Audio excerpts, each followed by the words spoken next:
आज की जो परिस्थिति है विनीता जी, आज की जो परिस्थिति है तो उसमें क्लियर कट दिल्ली ही तय करती है, और दिल्ली जो तय करती है वही लखनऊ भी मानता है। बहुत सारी परिस्थितियों में देखा है कि कभी-कभी नहीं भी हो पाता है, लेकिन मोटे तौर पे तो मानते ही, तो चुनाव में जो होगा वो दिल्ली से तय होगा और फिर लखनऊ में जाएगा वो तो। यहाँ पर अगर हम इस वक्त ये देखें कि दिल्ली और अगर हम लखनऊ की बात करते हैं जी। और दोनों के बीच में, क्योंकि केशव प्रसाद मौर्य की बात करें या ब्रिजेश पाठक की बात करें, दोनों ऐसे चेहरे हैं जो कि एक अपॉर्चुनिटी की तलाश में पिछले कई सालों से, और शायद कोई दिन जाता होगा जब वो ये इंतजार ना करते हो कि दिल्ली से कोई खबर आ जाए।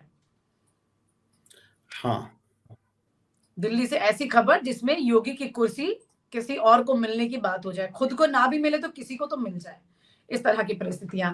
अब जब से वहां पर पंकज चौधरी आए हैं उसके बाद भी वो वेट कर रहे थे कि कुछ चीजें ऐसी होंगी, लेकिन खबर ये जब लोगों को पता लगती है और अंदर के जो बड़े नेता हैं वो खुद भी जानते हैं कि भाई देखिए वो गोरखपुर से उनके अच्छे संबंध हैं, तो यहाँ पर कौन सी बड़ी चुनौतियां इस वक्त योगी आदित्यनाथ के लिए आपको दिखाई दे रही हैं? नहीं, योगी आदित्यनाथ के लिए केशव प्रसाद मौर्य का जहाँ तक सवाल है वो हमेशा ऐसा माना जाता रहा है कि भाई उनको केंद्र से पुश मिलता है, योगी आदित्यनाथ उनकी कार्यप्रणाली से बहुत ज़्यादा खुश नहीं रहते हैं, और हमने समय-समय पे देखा है कि वो सरकार के मतलब उत्तर प्रदेश सरकार के ऑफिशियल रुख से थोड़ा-सा अलग रहते हैं। उन्होंने बयान भी दिया था कि भाई संगठन बड़ा होता है सरकार से, है ना? तो इस टाइप से बयान दिए हैं, तो व्यक्तिगत महत्वाकांक्षा उनकी भी होगी और आगे बढ़ने की और बनने की, लेकिन मुझे नहीं लगता है कि अभी योगी आदित्यनाथ को उस तरीके से कोई चुनौती है।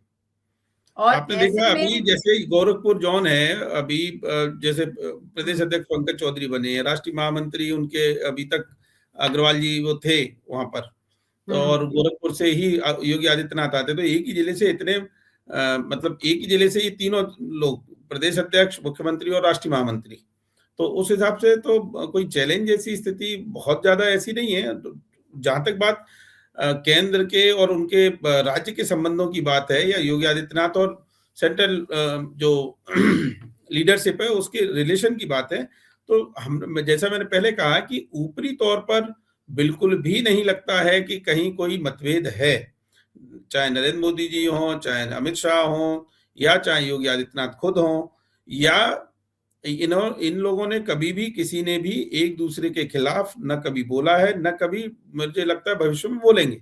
अंदरूनी तौर पर क्या चल रहा है, तो वो अंदरूनी तौर पे थोड़ा-सा हो सकता है कि कहीं कुछ चल रहा हो, लेकिन वैसे मुझे लगता है कि कहीं कॉन्फ्लिक्ट जैसी स्थिति उस तरीके से नहीं है। हाँ, ये ज़रूर है कि जिस तरीके से हम लोग कह रहे हैं कि अब चुनाव आ रहे हैं, तीसरी बार लगातार अगर योगी आदित्यनाथ आते हैं, तो निश्चित तौर पर उनका ग्राफ बहुत ज़्यादा बढ़ जाएगा। कितना बड़ा? उनके नेतृत्व में अगर चुनाव तीसरी बार लगातार उत्तर प्रदेश में योगी आदित्यनाथ जीतते हैं, तो योगी आदित्यनाथ का ग्राफ बहुत बड़ा हो जाएगा। दिल्ली से बड़ा?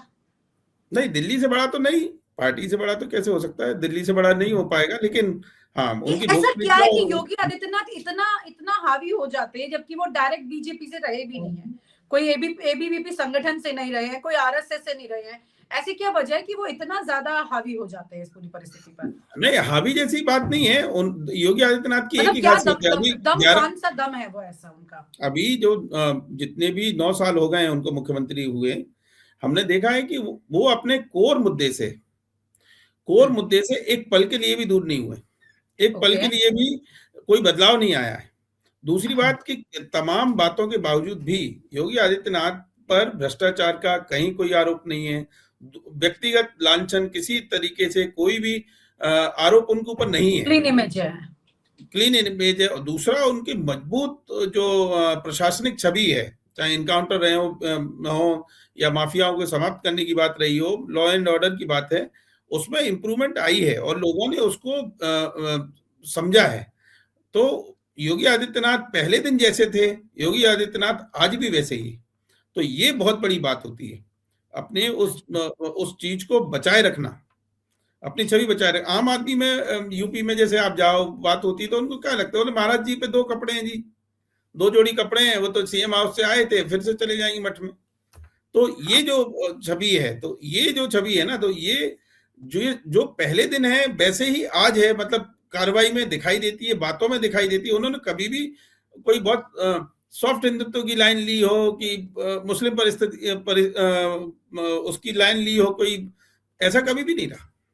तो मतलब योगी आदित्यनाथ इन सारी वजहों की वजह ना से पहले कभी रोजे में इतने गए, ना आज रोजे में गए हो। तो अच्छा बात वो है कि जैसा है तैसा है, ऐसा है ना, तो वो कभी बदले नहीं। तो इसलिए मुझे इन लगता सब है बातों की वजह से क्या वो लोग उनको सभी अमित को शाह पसंद और करते नरेंद्र मोदी के लिए भी बड़ा चैलेंज बन गए? हैं जी। इन सब बातों की वजह से वो इतने बड़े हो गए, इतने मजबूत हो गए कि वो नरेंद्र मोदी और अमित शाह के लिए भी चैलेंज बन गए। नहीं, चैलेंज बन गए ऐसा तो क्या कह सकते हैं, लेकिन ये जरूर है कि योगी आदित्यनाथ आज की परिस्थिति में बीजेपी के सर्वाधिक लोकप्रिय नेताओं में से तो एक हैं। आफ्टर नरेंद्र मोदी और अमित शाह हमने देखा है चुनावों में बहुत बार योगी आदित्यनाथ की रैलियां की डिमांड हर राज्य से हर जगह होती है। हर राज्य तो से होती है। हाँ।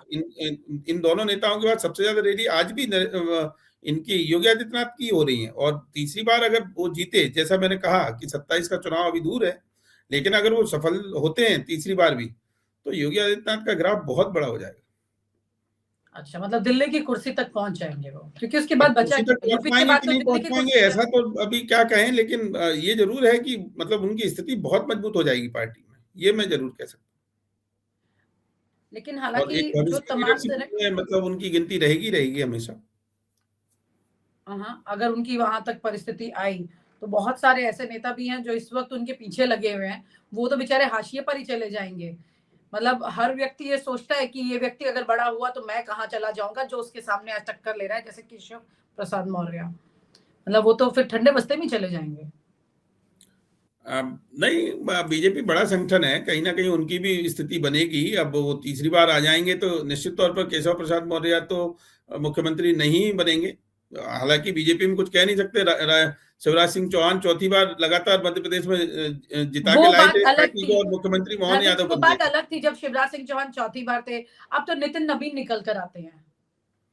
कोई भी निकल, यही मैं कह रहा हूँ कि निकलने को भाग्य किसका खुल जाए बीजेपी में इस समय, ऐसा कोई प्रिडिक्ट नहीं कर सकता है। तो इसलिए केशव प्रसाद मौर्य को भी निराश होने की कोई जरूरत नहीं है। मुझे तो कभी भी लगता नहीं कि उनकी भी केशव लॉटरी प्रसाद किसी भी मौर्य के समय पास खुशी की लग भी कोई सकती है। वजह कोई है। अगर स्थिति बदल जाए तो उनकी भी लॉटरी लग सकती है कभी, क्या पता। पता नहीं वो कौन से ग्रह नक्षत्र चेक कर आ रहे होंगे, सोच रहे होंगे मेरा ग्रह कौन सा किस वक्त में चमकेगा। तमाम पंडितों की लाइन उन्होंने जरूर लगा रखी होगी, लेकिन चमक नहीं पा रहा है। पिछले आप ये देखिए, डिप्टी चीफ मिनिस्टर होने के बाद भी वो ऐसी परिस्थिति में है जहां पर मतलब उनको स्टूल मंत्री तक का दर्जा दे दिया गया, जिसे स्टूल भी नहीं मिलता। इससे ज्यादा मजाक, इस तरह की परिस्थिति, इससे ज्यादा विडंबना मैं कहूंगी नहीं हो सकती है। चौपर नहीं मिलता था, ठीक है, स्टूल नहीं मिला, ये गजब हो गया।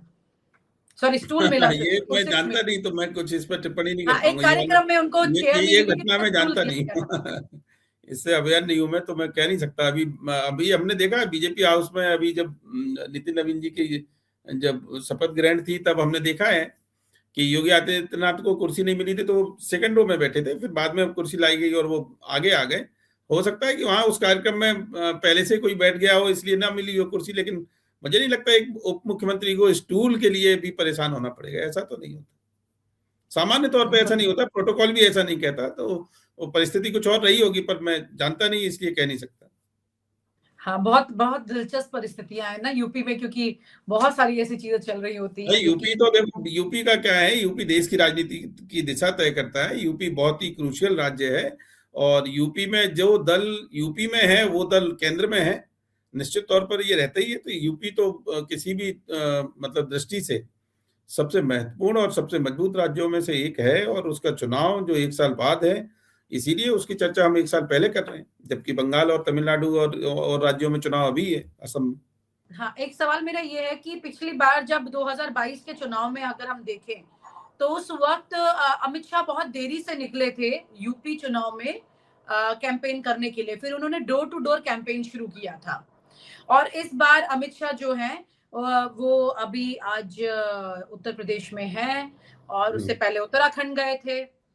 और लगातार वो, जैसे पश्चिम बंगाल का चुनाव है तो वो खुद नहीं, कमान मैंने जैसे संभाल रहे पहले हैं। कहा और कहता रहा हूं कि बीजेपी से जो चुनाव लड़ने की जो रणनीति है और चुनाव जिस तरीके से लड़ा जाता है, बीजेपी बकायदा डोर टू डोर कैंपेन भी करती है।